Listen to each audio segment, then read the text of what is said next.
Assalamualaikum warahmatullahi wabarakatuh. Puji syukur atas kehadirat Allah Subhanahu wa Ta'ala yang telah memberikan kita rahmat dan hidayah sehingga kita dapat menyelesaikan tugas mata kuliah aswaja kita. Salawat dan salam tak lupa pula kita kirimkan kepada Nabi kita, Nabiullah Nabi Muhammad SAW. Baiklah, dalam tugas kali ini kami akan membuat video yang berjudul Toleransi Umat Beragama.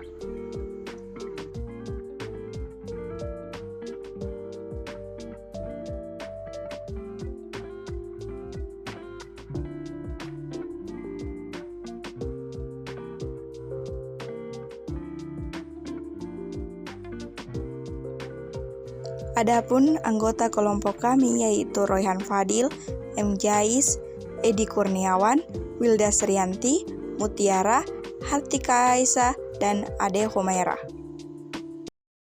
Kami dari Universitas Islam Makassar, Universitas Islam Makassar, diberi tugas untuk wawancara tentang toleransi agama. Maaf, minta waktunya sebentar untuk mengajukan pertanyaan, Pak. Jadi untuk yang pertama, menurut Bapak apa itu toleransi antar agama? Baik, bismillahirrahmanirrahim. Assalamualaikum warahmatullahi wabarakatuh. Waalaikumsalam warahmatullahi wabarakatuh. Kalau yang dimaksud dengan toleransi, artinya ada kesepahaman antara satu pemeluk agama yang berbeda dengan agama yang lain. Masing-masing memberikan dan saling menghargai di dalam menjalankan ibadah masing-masing. Islam menjalankan ibadahnya, yang Kristen menjalankan ibadahnya, dan ini sudah dijelaskan oleh Allah dalam Al-Quran. Kalau kita di Islam, pada Quran surat Al-Kafir, lakum dinukum waliyadin, bagimu agamamu, bagiku agamaku. Jadi maksudnya adalah bahwa masing-masing pemeluk agama yang berbeda itu memiliki kebebasan untuk menjalankan agama satu sama menjalankan ajaran agama satu sama lain dan saling menghargai menjalankan ibadah itu.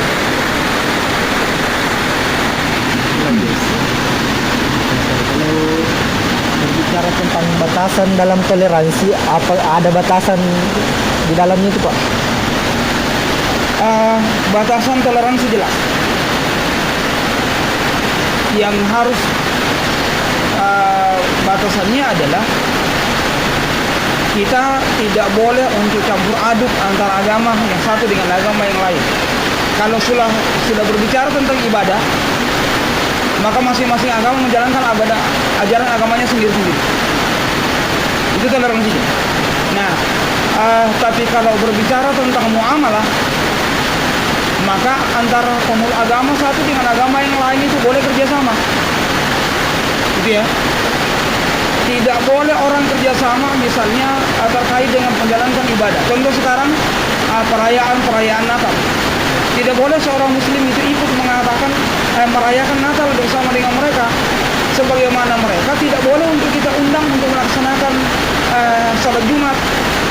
Ingat, Natal itu bagian dari ibadahnya mereka. Gitu ya. Jadi batasannya kalau terkait dengan ibadah masing-masing agama, maka masing-masing menjalankan agamanya sesuai dengan aturan agamanya dan satu sama lain saling menghargai, ya. Tapi kalau kerjasama dalam hal muamalah, sama-sama menjaga kebersihan, sama-sama menjaga ketertiban. Kalau ada orang yang berbeda agama dengan kita, misalnya kita sebagai seorang muslim, kita bertetangga dengan orang Kristen, mereka menikahkan anaknya, kita datang mengucapkan ucapan selamat. Mereka masuk rumah baru mengucapkan ucapan selamat, boleh. Tapi kalau ibadah, maka tidak boleh. Itu ya. Saya kira ini clear. Jadi kalau perkara ibadah batasannya jelas, lakum dinukum wali. Jadi, tapi kalau perkara berbicara tentang muamalah, maka silakan bekerja sama. Bahkan seorang muslim itu harus menghargai siapapun yang dia temani bergaul. tidak boleh kita membatasi diri. Disitulah kemudian dulu misalnya coba lihat bagaimana toleransi yang dilakukan oleh Nabi Shallallahu Alaihi Wasallam ketika sampai di Madinah. Di Madinah itu ada suku Aus, ada suku Hasrat, ini suku yang berbeda. Di sana ada agama Yahudi, ada agama Nasrani, ada Majusi. Gitu. Tapi ternyata Nabi Shallallahu Alaihi Wasallam datang, mereka bisa hidup dalam satu wilayah kekuasaan, dalam satu kepemimpinan Nabi Shallallahu Alaihi Wasallam di Madinah. Itulah yang disebut dengan yang sekarang ini dalam konsep masyarakat, dalam konsep tata negara modern disebut dengan konsep masyarakat madani. Masyarakat madani itu mencerminkan perbedaan. Kenapa? Di sana ada orang Yahudi, ada orang Majusi, ada orang Nasrani, ada Islam. Tapi bisa bekerja sama dengan baik, bisa hidup saling membantu dengan baik. Tapi kalau persoalan ibadah, yuk jalankan ajaran agama yuk sendiri. Saya juga demikian. Lakum dinukum waliyadin. Yang kedua, tidak boleh ada paksaan. La ikraha fiddin. Itu konsep kita adalah Islam. Jadi silakan menjalankan ajaran agamanya. Kalau itu terkait dengan ibadah, maka masing-masing menjalankan dan saling menghargai. Tapi kalau kerjasama dalam bidang-bidang yang lain, dalam muamalah, maka silakan seorang muslim itu bisa bekerja sama dengan siapapun, dan itu ajaran agama kita. Saya kira itu. Kalau anunya itu Pak, bagaimana penerapannya di lapangan? Apanya? Penerapannya yang toleransi umat beragama. Oke. Saya kira kita bisa menemukan, ya. Kita bertetangga dengan orang Kristen misalnya. Ya kalau mereka butuh pertolongan kita menolong dia. Kita berikan haknya dia sebagai tetangga. Ingat, kalau orang bertetangga itu dia ada tetangga yang mendapatkan hak persaudaraan, ada mendapatkan hak tetangga. Ya. Hak persaudaraan itu kalau misalnya kita sebagai seorang muslim bertetangga dengan orang Islam, maka dia mendapatkan hak dari kita, hak saudara sesama muslim, kemudian hak tetangga. Kalau dia berbeda agama dengan kita, maka dia mendapatkan hak bertetangga. Dan itu Nabi Shallallahu Alaihi Wasallam sudah mengingatkan kepada kita, man kana yu'minu billahi wal yawmil akhir falyukrim jarahu. Siapa yang beriman kepada Allah dan hari akhir, hendaklah ia memuliakan tetangganya. Jadi kalau kita bertetangga dengan dengan orang yang berbeda agama dengan kita, hargai mereka sebagai makhluk ciptaan Allah Subhanahu wa taala, sebagai manusia yang harus dihormati, yang harus dihargai, supaya kita juga dihargai oleh mereka. Kalau mereka misalnya menikahkan anaknya, datang memberikan ucapan selamat. Kalau mereka bersedih atau bersusah mendapatkan musibah, maka datang menguatkan mereka dalam kesabaran. Gitu ya. Misalnya kita sama-sama untuk jaga pos kambing misalnya, jaga keamanan, sama-sama kerjasama. Itu prakteknya. Nah, kalau mereka menjalankan ajaran agama lain, misalnya kita bertetangga dengan orang Kristen, mereka kan ada acara-acara kebaktian, ya sudah, itu urusan mereka dan tidak perlu kita ganggu mereka. Mereka mau merayakan Natal, itu urusan agama mereka, hormati mereka. Sebagaimana juga mereka harus menghormati kita pada saat kita merayakan dan melaksanakan ajaran agama kita. Begitu konsepnya. Jadi Islam ini adalah agama yang paling toleran. Itu adalah agama yang paling toleran. Mengajarkan kepada kita, bayangkan dua ayat dalam Al-Quran. La ikraha fiddin, Quran surat Al-Baqarah. Tidak ada paksaan memeluk agama untuk masuk dalam agama Islam. Lalu kemudian lakum dinukum waliyadin. Ya, bagimu agamamu, bagimu agamaku. Jadi itu saya kira cukup bagi kita, sebagai seorang muslim ketika hidup bertetangga atau hidup bagaimana mengamalkan toleransi itu di lapangan. Termasuk pada saat misalnya Anda nanti bekerja di sebuah instansi yang berbeda agama dengan Anda, silakan bekerja sama. Tapi ingat, tidak boleh kerjasama dalam perkara ibadah. Itu kuncinya. Selain daripada ibadah, silakan kerjasama. Dalam masalah. Gitu. Sekira itu. misalnya kalau yang toleransi umat beragama tidak berjalan dengan baik, apa yang akan terjadi?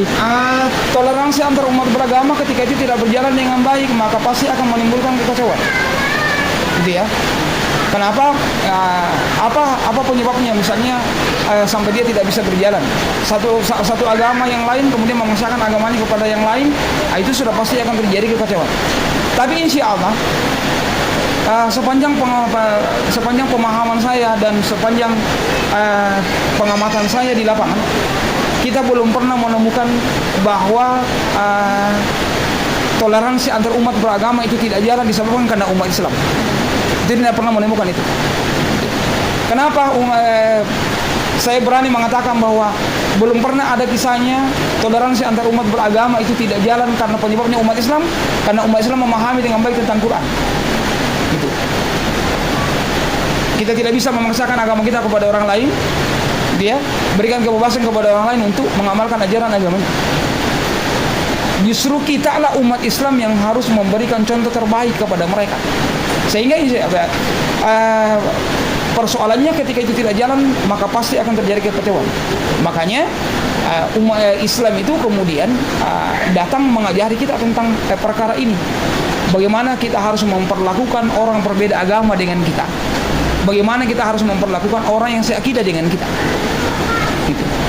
Kalau ini sudah baik, ya, umat Islam memahami batas-batas pergaulan mereka dengan orang-orang di luar yang berbeda agama, berbeda keyakinan dengan dia, ya. Umat Islam memahami bagaimana memperlakukan orang yang seiman dengan dia, maka insya Allah aman itu persoalan. Gitu. Saya kira itu.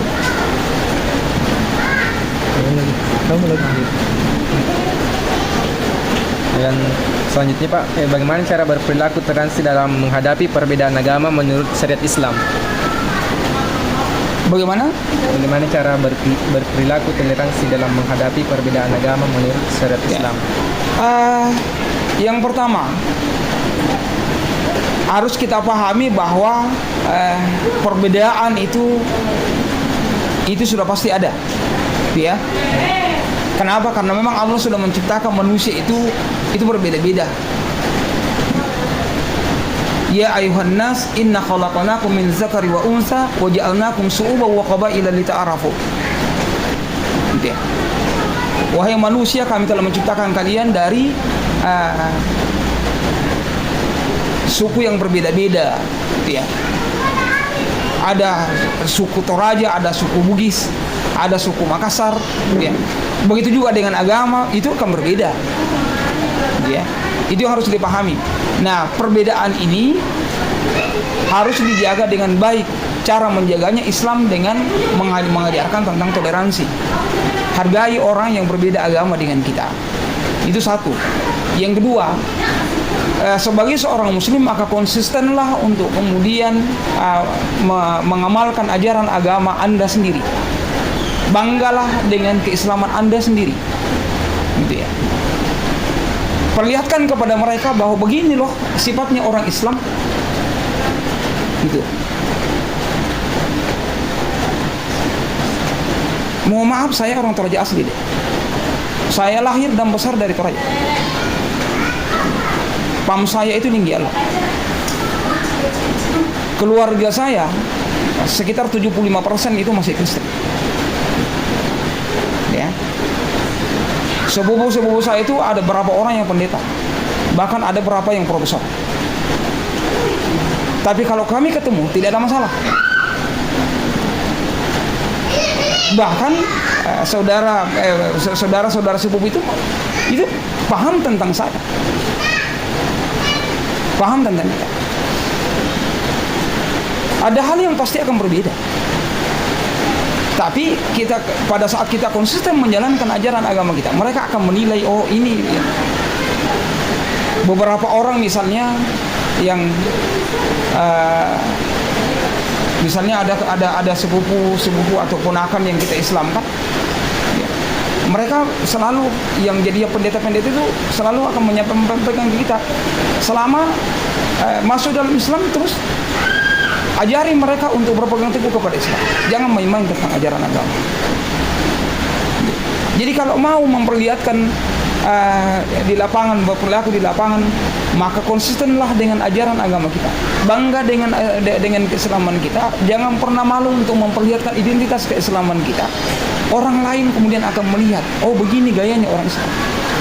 Minta maaf, saya sering menyampaikan di mana-mana, seandainya kita hanya melihat orang dari sisi dari perbuatannya saja, terus kita mengklaim ini agamanya ini agama Kristen, ini agama Islam gitu ya. Kalau perbuatan yang kita nilai ya untuk menentukan agama seseorang, hampir kita tidak bisa pastikan sekarang mana orang Kristen, mana orang Islam. Kenapa saya berani mengatakan demikian? Coba lihat. Agama lain tidak mengharamkan tentang minuman keras. Yang paling banyak teler kira-kira siapa? Nanti ditangkap baru ditanya di kantor polisi, ternyata Islam ini. Agama-agama lain tidak pernah memperhitungkan tentang adanya sebelum bersatu dengan lawan jenisnya harus menikah dulu.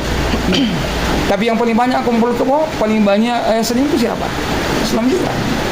Agama lain tidak pernah mempersyaratkan dalam kehidupan mereka mencari nafkah sebagaimana kita umat Islam, ya ayuhan nas kulu mimma fil ardi halalan thayyiba. Wahai manusia, makanlah apa yang ada di bumi ini yang halal dan baik. Berarti persyaratan seorang muslim itu mencari nafkah itu adalah harus nafkah yang halal dan baik yang dia datang bawa ke rumahnya. Berarti tidak boleh seorang muslim itu menipu, tidak boleh merampok, tidak boleh mencuri, tidak boleh korupsi. Sekarang yang paling banyak terlibat kasus koruptor siapa? Islam juga. Lalu apa bedanya kita dengan mereka? Apa bedanya kita dengan mereka? Wajar menurut saya kalau banyak orang yang tidak berasa tertarik masuk dalam Islam, sehingga tidak adalah kita tidak menemukan apa yang digambarkan oleh Allah dalam Quran surat An-Nazr, "Idza ja'a nasrullahi wal fath." Akan tiba saatnya orang berbondong-bondong masuk dalam agama. Gitu. Kenapa dulu banyak orang berbondong-bondong masuk dalam agama? Karena melihat bagaimana perilaku orang Islam. Gitu. Bagaimana ajaran Islam itu diterapkan dengan baik. Maka orang dengan sukarela masuk dalam Islam. Yang sekarang tidak. Nabi bilang sama ji. Bahkan orang Islam ini yang disebutkan oleh seorang ulama dari Mesir, al-Islam yahjubu lil muslimin. Kemuliaan Islam itu dihalangi sendiri oleh perilaku kaum muslimin. Jadi perilakunya orang Islam yang membuat orang-orang di luar Islam itu kemudian takut bahkan masuk dalam Islam. Atau ada yang mengatakan ada juga bedanya di Kristen di Islam sama aja juga. Orang Islam juga bersinah tonji, orang Islam juga minuman keras tonji. Apa bedanya dengan di sini? Sudah. Itu kan masalah. Nah itu yang saya katakan, diperlihatkan itu kepada mereka supaya mereka bisa melihat, oh begini gayanya orang Islam kalau dia gitu. Ketika orang Islam hidup bertetangga dengan siapapun, maka dia akan memberikan kenyamanan kepada siapapun yang dia ditemani bertetangga. Ketika orang Islam itu ada di mana-mana, maka dia tidak akan pernah menyakiti siapapun. Lingkungannya tidak akan pernah bermasalah. Gitu ya. Tapi kalau orang Islam tiba di suatu tempat jadi biang kerok, masalah juga itu. Tapi kalau orang Islam sampai di suatu tempat memberikan kerahmatan kepada orang di sekitarnya, maka insya Allah orang di luar Islam akan melihat, oh indahnya itu orang dalam Islam. Saya kira itu. Yang terakhir Pak, kan ini dekat nih tahun baru. Bagaimana caranya kita menyikapi tentang hal tersebut? Pernah suatu ketika Nabi SAW itu menyampaikan satu pesan. La tattabi'unna min qablihim, la tattabi'unna min qablikum sibran bi sibran wa sira'an bi sira'in. Kalian akan mengikuti jejak atau langkah-langkah umat-umat terdahulu sebelum kalian. Sibran bi sibran wa sira'an bi sira'in, sejengkal demi sejengkal, sehasta demi sehasta. Sampai Nabi mengatakan, hatta law salaku juhratun dabban la salaktumuh. Sampai mereka masuk dalam lubang biawak sekalipun, kalian pasti akan ikut. Ini pernah sudah disampaikan oleh Nabi beberapa tahun yang lalu. 1400 tahun yang lalu sudah diprediksi oleh Nabi. Umatku, kata beliau, akan mengikuti jejak umat-umat terdahulu. Selangkah demi selangkah, sehasta demi sehasta, sampai seandainya mereka masuk dalam lubang biawak sekalipun, mereka pasti akan ikut. Lalu para sahabat waktu itu bertanya, "Qila ya Rasul, al-Yahud wa Nasara, apakah yang engkau maksudkan itu adalah orang Yahudi dan Nasrani?" Nabi mengatakan, "Faman, siapa lagi kalau bukan mereka?" Ingat, tahun baru, perayaan tahun baru, ya, itu pernah dulu dirayakan oleh orang Medina, dia ketika Nabi Shallallahu Alaihi Wasallam belum sampai belum sampai di Madinah, itu dirayakan. Lalu sampai Nabi, apa yang kalian lakukan ini? Ini adalah perayaan perayaan hari raya, itu adalah hari rayanya orang Yahudi. Gitu. Lalu Nabi mengatakan, sesungguhnya hari raya itu telah diganti oleh Allah dengan hari raya yang jauh lebih baik. Apa itu? Idul Fitri dan Idul Adha. Jadi hari rayanya umat Islam itu ada dua, Idul Fitri dan Idul Adha. Tahun baru itu bukan hari raya umat Islam, tapi itu adalah hari rayanya orang tahun baru Masehi. Lebih kental dengan perayaan hari raya Nasrani dan Yahudi sebenarnya. Nah, bagaimana sikap umat Islam?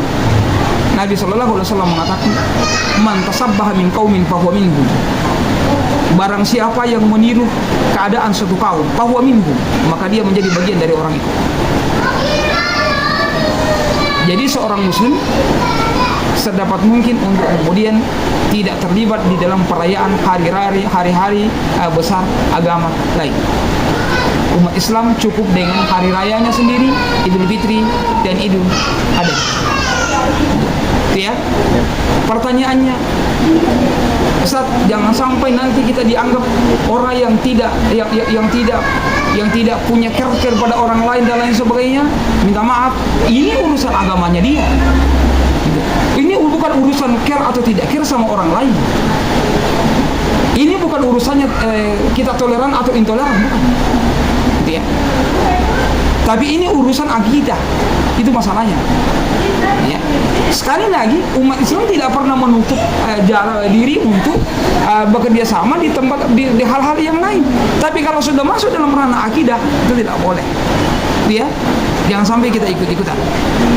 Ya, sampai kita ikut-ikutan. Sudahlah. Bagi kita, pergantian tahun itu kan, coba pikir-pikir, ada istimewanya? Pergantian tahun itu biasa. Sebagaimana pergantian dari hari Senin ke hari Selasa. Dia.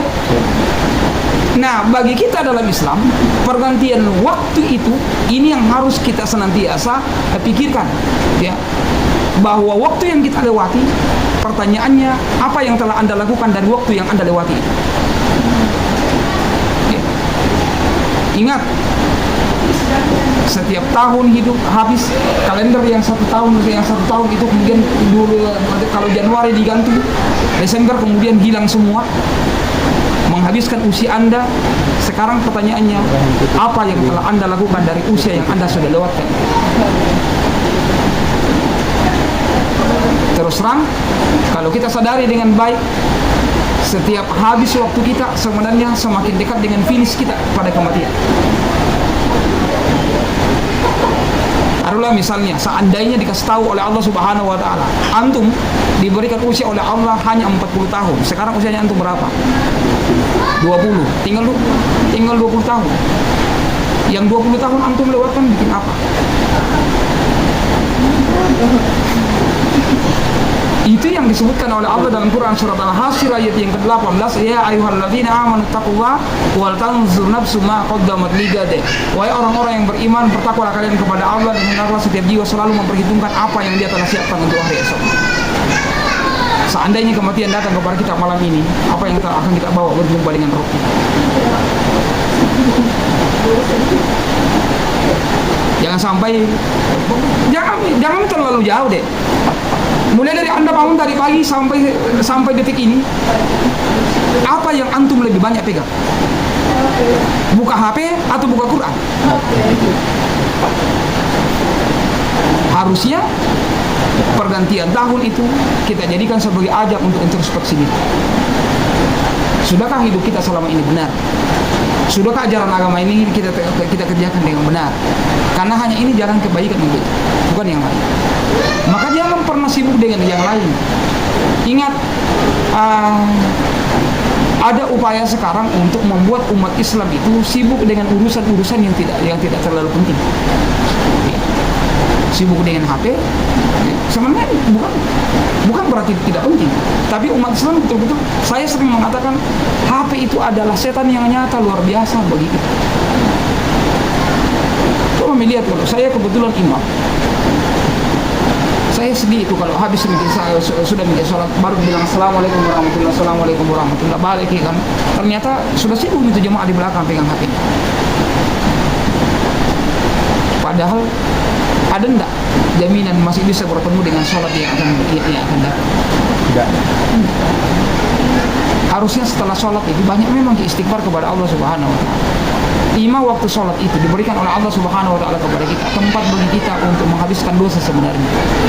Makanya ketika Nabi SAW bertanya pada para sahabatnya, bagaimana pendapat kalian sekiranya ada salah seorang di antara kalian yang punya kolam di depan rumahnya, 5 kali dia sehari semalam menyelupkan dirinya masuk dalam kolam itu, kira-kira masih ada tidak kotoran yang ada pada diri orang itu? Para sahabat mengatakan, insya Allah habis itu kotorannya. Begitulah dengan sholat. Makanya Nabi mengatakan, antara sholat yang satu dengan sholat yang lain fahuwa kafaratuh. Antara sholat yang satu dengan sholat yang lain itu adalah tempat menebus dosa. Jumat dengan Jumat berikutnya itu adalah kafaratuh. Hari Jumat ke Jumat berikutnya itu adalah tempat menghapus dosa. Ramadan ila Ramadan, bulan Ramadan dengan Ramadan berikutnya itu adalah penghapus dosa.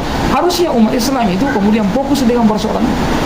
Jangan mau dialihkan kita dengan hal-hal yang tidak terlalu bermanfaat. Apalagi ikut-ikutan kemudian bakar-bakar petasan lain sebagainya. Dek, kalau ada uang tak 750.000, lebih berpahala kalau kasih masuk di masjid daripada belikan petasan meletus pada hari itu. Apa gunanya? Lebih baik di dalam rumah kemudian menenangkan diri ketimbang keluar kemudian jalan-jalan menyambut hari raya. Padahal Anda keluar atau tidak keluar tetap itu pergantian tahun terjadi. Tidak usah terlalu pusing dengan persoalan-persoalan. Yang paling penting bagi kita adalah apa persiapan Anda? Waktu kita, ya. Jangankan yang sudah 20 tahun. Ya. Beberapa waktu yang lalu saya takziah usianya 13 tahun. Tadi saya mengubur anaknya teman saya usianya 13 tahun, kelas 2 SMP. Seusia dengan anak saya yang terakhir. 13 tahun. Kalau 13 tahun saja meninggal dunia, apalagi 20 tahun. Jadi yang harus dilakukan adalah persiapkan waktu. Maksimalkan kesempatan yang diberikan oleh Allah sehingga ya pergantian tahun itu bagi kita jadikan sebagai ajang untuk introspeksi diri, bukan untuk berleha-leha. Nah, tapi ini bukan, sekali lagi tidak ada kaitannya dengan kita toleran atau intoleran, ya, care atau tidak care sama agama lain kita. Tapi ini persoalannya adalah karena memang itu adalah persoalan bagian dari ajaran agama mereka. Sudah, tidak usah kita ikut. Hari raya kita juga sudah jelas, Idul Fitri, Idul Adha. Nabi mengatakan Allah telah menggantikan 2 hari raya itu dengan hari raya yang jauh lebih baik. Ya kalau ada yang jauh lebih baik, ya untuk apa kita mau merayakan hari raya yang tidak baik, yang oleh Nabi itu digantikan dengan sesuatu yang jauh lebih baik. Sekira itu. Itu saja Pak, mohon maaf waktunya kami ganggu. Terima kasih banyak.